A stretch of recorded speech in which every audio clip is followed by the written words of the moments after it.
आई हो, ठीक है ना। बंदा ऐसे रहेगा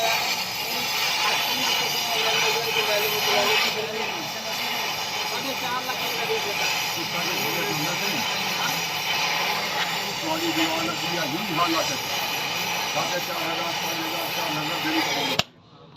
ठीक है ਉਹ ਵੇਲੇ ਜਿਹਨੇ ਜਿੰਨਾ ਗੁਰੂ ਦੀ ਕਮਾ ਮਤਾ ਨਹੀਂ ਹੁੰਦੀ आसानी ਕਿਉਂਕਿ नहीं ਫੇਰ ਸੀਗੀ ਕਿਉਂਕਿ ਬਿਲਕੁਲ ਫੇਲ ਹੈ